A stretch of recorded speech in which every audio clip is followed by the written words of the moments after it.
नमस्कार बच्चों, welcome back to my YouTube channel based of education Mantra. प्यारे बच्चों, जैसा कि आप देख रहे हैं कि आज हम कर रहे हैं क्लास 9 के ज्योग्राफी के चैप्टर 4 के महत्वपूर्ण क्वेश्चन आंसर को। यानी अगर आप क्लास 9 में पढ़ते हैं तो ये वीडियो आपके लिए बहुत ही महत्वपूर्ण होने वाले, क्योंकि इस वीडियो में हम लेकर आए हैं बहुत ही महत्वपूर्ण क्वेश्चन आंसर, यानी कि जो आपके एग्जाम में क्वेश्चन पूछे जाते हैं। ठीक है, तो यहाँ पर हम वेरी शॉर्ट और लॉन्ग क्वेश्चन को करने वाले हैं। यानी कि इस चैप्टर से बहुत सारे जो क्वेश्चन है जो एग्जाम में सेम टू सेम पूछे जाते हैं। तो वीडियो को पूरा लास्ट तक जरूर देखें और वीडियो को लाइक शेयर करना ना भूलें। अगर चैनल पर पहली बार विजिट करें तो चैनल को सब्सक्राइब कर लें हमारे यानी कि महत्वपूर्ण क्वेश्चन को देखने के लिए। चलिए करते हैं। पहला क्वेश्चन यहाँ पर दिया गया है आपको कि मौसम शब्द को परिभाषित किया, यानी आपको बताना कि मौसम से आप क्या समझते हैं। तो मौसम क्या एक विशेष समय में एक क्षेत्र के वायुमंडल की अवस्था, यानी कि आप देखते हैं कि पूरे दिन भर में कई बार क्या है वायुमंडल की जो अवस्था जो चेंज होती रहती है। ठीक है, तो ये क्या है, कम समय के लिए होता है। ठीक है, तो इसे हम मौसम कहते हैं। सेकेंड क्वेश्चन यहाँ पर देखा कि विश्व में सबसे अधिक जो वर्षा कहाँ पर होती है। तो आप सभी जानते हैं कि विश्व में जो सबसे अधिक जो वर्षा होती है आपके भारत में मासिनराम में होता है।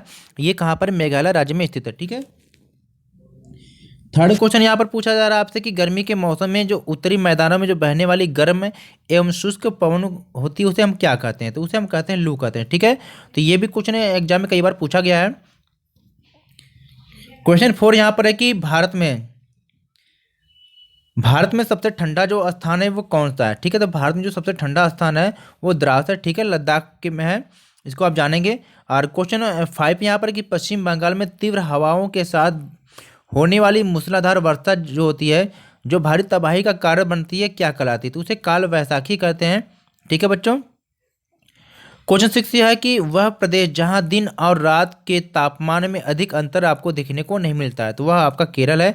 वहां पर दिन और रात के तापमान में ज़्यादा अंतर देखने को नहीं मिलता है। ठीक है, क्वेश्चन नंबर 7 है कि भारत में मानसून का आगमन कब होता है। तो भारत में मानसून का आगमन कब होता है, तो ये जून के प्रारंभ में होता है प्यारे बच्चों। चलिए क्वेश्चन नंबर 8 को देखते हैं कि भारत में शीत ऋतु में जो स्थल से समुद्र की ओर बहने वाली कि भारत में शीत ऋतु में स्थल से जो समुद्र की ओर बहने वाली पवन को क्या कहते हैं। यानी कि ये जो आपका भारत का मैप है इसमें पूछा जा रहा है कि स्थल से, यानी स्थल से क्या है, समुद्र की ओर जो बहने वाली पवन होती है उसको किस नाम से जानते हैं। तो उसको कहते हैं कि उत्तरी पूर्वी व्यापारिक पवन के नाम से जानते हैं। ठीक है, और जो ये क्वेश्चन बार बार एग्जाम में अक्सर पूछा जाता है कि आम वृष्टि किसे कहते हैं। तो जो आम वृष्टि होती है इसे क्या कहते हैं, केरल और कर्नाटक में जो होने वाली मानसून पूर्व की जो वर्षा होती है जो आम की फसल पकने में सहायक होती है। ठीक है, इसलिए इसको क्या आम वृष्टि कहते हैं। ठीक है, चलिए क्वेश्चन नंबर 10 यहाँ पर कह रहा है कि भारत के कौन से तट पर उत्तर पूर्वी व्यापारिक पवनों के कारण जाड़े में भी क्या वर्षा होती थी। ये आपके तमिलनाडु राज्य में होता है। ठीक है, तमिलनाडु ये भारत का जो राज्य है जो यहाँ पर है आपके तमिलनाडु राज्य है। ठीक है, अब यहाँ पर एक क्वेश्चन अक्सर पूछा जाता है कि जेठ धारा क्या होता है, यानी कि जेठ धारा किसे कहते हैं। ये ऊपरी क्षोभ मंडल के संकीर्ण क्षेत्र में तीव्र वेग से जो बहने वाली जो पवन होती है उसको हम कहते हैं कि जेठ धारा। तो प्यारे बच्चों थोड़ी सी वीडियो फास्ट होगी। ठीक है, चलिए क्वेश्चन नंबर 12 को देखते हैं कि मानसूनी जो पवनें होती हैं ये अपनी दिशा क्यों बदलती रहती हैं। तो जो मानसूनी पवनें होती हैं अपनी दिशा क्यों बदलती है, चलिए देखते हैं इसका आंसर क्या होगा। तो ग्रीष्म ऋतु में आंतरिक एशिया एवं उत्तर पूर्वी भारत के ऊपर निम्न दाब का जो क्षेत्र उत्पन्न हो जाता है इसके कारण गर्मी के दिनों में पवनों की दिशा क्या पूरी तरह से क्या है, परिवर्तित हो जाती है। ठीक है, क्वेश्चन 13 है कि कौन सी वर्षा भारत में गेहूं की फसल के लिए बहुत ही महत्वपूर्ण होती है। ठीक है, तो शीतकालीन जो वर्षा होती है जो स्थानीय स्तर पर बहती है जिसको महावत के नाम से जाने जाते हैं, तो ये भारत में क्या गेहूं की फसल के लिए बहुत ही महत्वपूर्ण होती है। ठीक है, क्वेश्चन 14 यहाँ पर है कि पर्वत का पवन मुखी भाग क्या है, यानी कि जो पर्वत का पवन मुखी जो भाग होता है वह क्या होता है। तो इसका आंसर यहाँ पर है कि भाई पर्वत वर्षा लाने वाली पवनों के रास्तों को अवरोधित करते हैं। यानी कि जैसे मान लीजिए हिमालय का ये पर्वत है और यहाँ से पवन अगर जा रहा है, ठीक है, तो ये पर्वत क्या करते हैं कि जो वर्षा वाले जो पवन होते हैं इनको क्या है अवरोध करते हैं। फिर यहाँ से क्या करते हैं पवन आगे नहीं जा पाते हैं, फिर ये वहीं पर वर्षा कर देते हैं। ठीक है, इसलिए पर्वत क्या है वर्षा लाने वाली पवनों के रास्तों को अवरोध करते हैं और पर्वत के वायु की विपरीत दिशा का क्षेत्र पवन विमुख भाग कहलाता है। ठीक है, और यह अपेक्षाकृत कम वर्षा वाले प्राप्त करते हैं। ठीक है, चलिए क्वेश्चन नंबर 15 को देखते हैं कि क्वेश्चन नंबर 15 यहाँ पर पूछा जा रहा है कि देश के किस भाग में तापमान में मौसमी विषमता कम है, यानी कि किस वाले क्षेत्र में क्या होता है कि तापमान में जो मौसम की जो विषमता है वह कम देखने को मिलती है। तो सामान्य तौर पर अगर देखा जाए तो तटीय इलाका है वहाँ का तापमान में ज़्यादा अंतर देखने को नहीं मिलता है, ये वहाँ पर अंतर बहुत कम होता है। जैसे अगर बात की जाए केरल या अंडमान एवं निकोबार में क्या और रात का तापमान लगभग क्या एक समान होता है, क्योंकि ये तटीय इलाका होता है। ठीक है,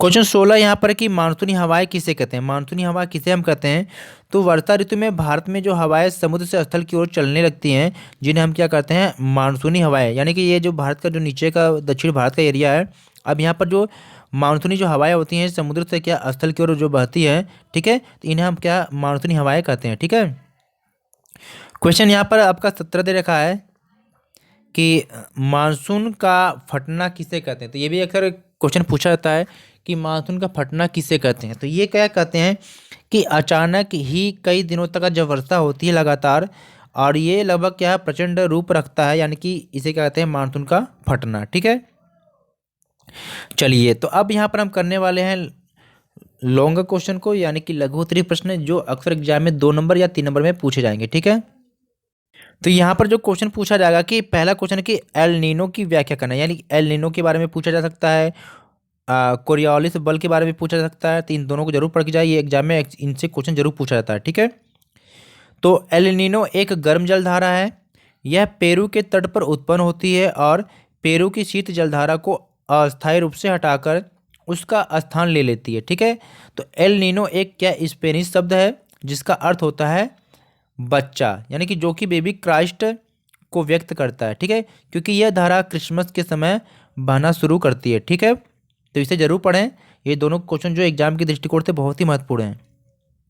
चलिए अब सेकेंड क्वेश्चन यहाँ पर है कि कोरियोलिस बल क्या है। ठीक है, तो पृथ्वी के घूर्णन के जो कारण उत्पन्न आभासी बल होता है इसको कोरियोलिस बल कहते हैं। ठीक है, तो इस बल के कारण होता क्या है कि पवनें उत्तरी गोलार्ध में दाएं और दक्षिणी गोलार्ध में बाईं ओर मुड़ जाती हैं, तो इसे क्या है, फेरल का नियम भी कहा जाता है। ठीक है, तो इसे भी जानते रहिए आप।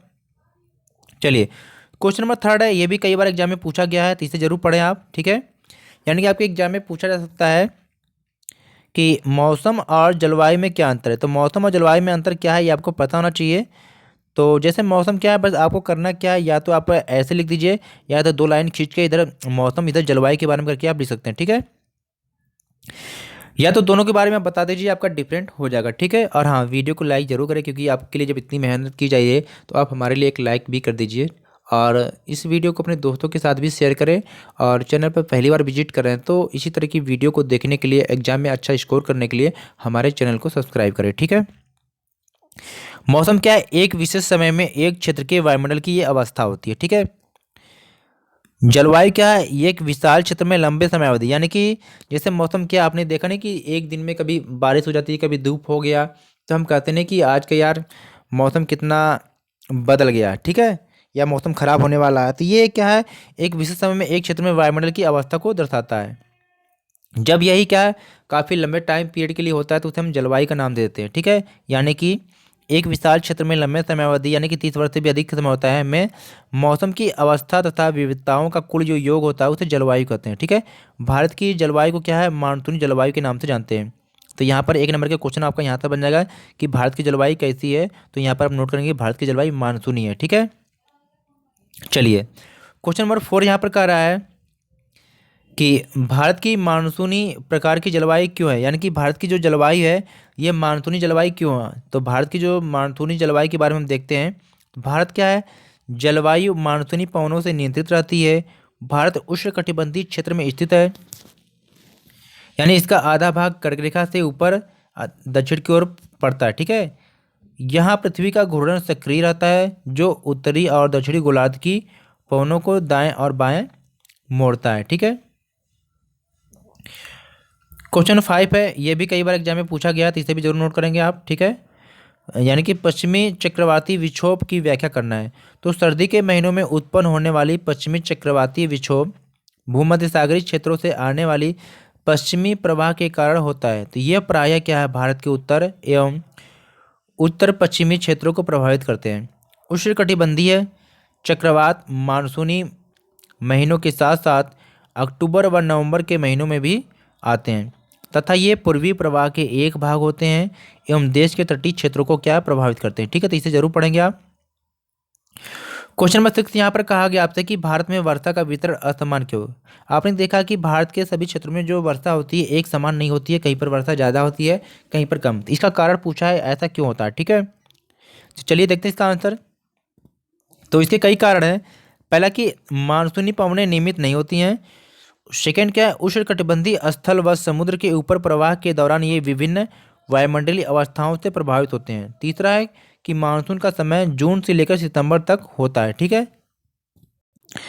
पहले बच्चों अब यहाँ पर करने वाले हम लॉन्ग क्वेश्चन यानी कि दीर्घ उत्तरीय प्रश्न जो 4 नंबर या 5 नंबर में आपसे एग्जाम में पूछे जाएंगे। ठीक है, तो हर एक क्वेश्चन बहुत ही इंपॉर्टेंट है, सारे क्वेश्चन को समझ के समझते चलिए।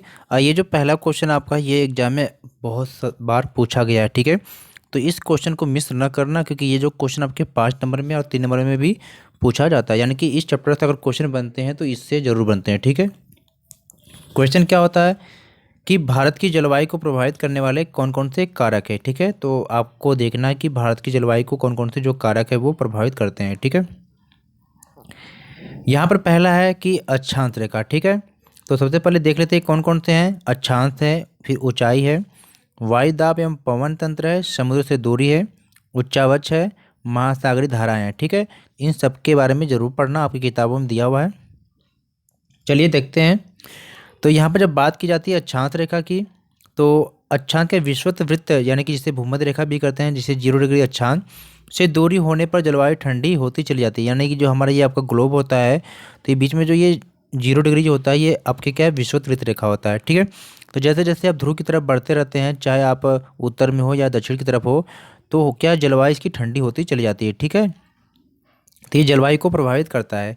दूसरा है ऊंचाई है। आपने देखा है जैसे जैसे आप पर्वतों पे ऊंचाई पे चढ़ते चले जाते हैं तो तापमान में कमी आती है। ठीक है, तो जैसे जैसे हम पृथ्वी की सतह से ऊंची जगहों पर जाते हैं तो वायुमंडल की सघनता कम होती जाती है तथा तापमान घटता जाता है। इसलिए पहाड़ियाँ गर्मी के मौसम में भी ठंडी होती है। इससे भी किसी स्थान की जलवायु क्या है निर्धारित होती है। ठीक है, अगला है वायुदाब एवं पवन तंत्र। वायुदाब क्या होता है कि उस समय क्या होता है, यह उस स्थान के अक्षांश तथा ऊंचाई पर निर्भर करता है। ठीक है, इस प्रकार यह तापमान एवं वर्षा के वितरण को भी प्रभावित करता है।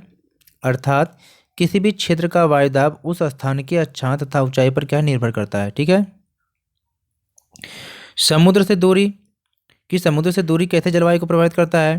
तो समुद्र का जलवायु पर समकारी प्रभाव पड़ता है। जैसे जैसे समुद्र से दूरी बढ़ती है ये प्रभाव कम होता है। ठीक है, एवं समुद्र तट से निकट होने पर क्या है सम जलवायु और समुद्र तट से दूर होने पर विषम जलवायु होती है। जैसे आपने देखा जो समुद्र के किनारे की जो स्टेट होते हैं वहाँ की जो है जलवायु एक समान होता है। ठीक है, तापमान में ज़्यादा अंतर देखने को नहीं मिलता है। अब यहाँ पर आपका क्या है उच्चावच है अगला। ठीक है, तो यह किसी स्थान की जलवायु को निर्धारित करने में महत्वपूर्ण भूमिका अदा करती है। ऊंचे पर्वत ठंडी अथवा गर्म वायु को अवरोधित करते हैं। यदि उनकी ऊंचाई इतनी हो कि वे वर्षा लाने वाली वायु के रास्तों को रोकने में सक्षम होते हैं तो यह उस क्षेत्र में वर्षा का कारण भी बन सकते हैं। ठीक है, अगला है महासागरीय धाराएं। ठीक है, तो महासागरीय धाराएं किस प्रकार से जलवायु को प्रभावित करती हैं। तो महासागरीय धाराएं समुद्र से तट की ओर चलने वाली हवाओं के साथ तटीय क्षेत्रों की जलवायु को भी प्रभावित करती हैं। उदाहरण के लिए कोई भी तटीय क्षेत्र जहां गर्म या ठंडी जलधाराएं बहती हैं और वायु की दिशा समुद्र तट की ओर हो तब वह तट गर्म या ठंडा हो जाता है। तो यहाँ पर हमारा पहला क्वेश्चन कंप्लीट होता है। सेकेंड क्वेश्चन को देखते हैं कि भारत में होने वाली मानसूनी वर्षा की विशेषता आपको बताना है। तो भारत में होने वाली जो मानसूनी वर्षा है इसकी विशेषता है, पहला है वर्षा का समय व मात्रा, यानी कि देश की अधिकांश वर्षा मानसूनी पवनों द्वारा गर्मी के मौसम में होती है। असमान वितरण, यानी देश में वर्षा का वितरण समान नहीं है।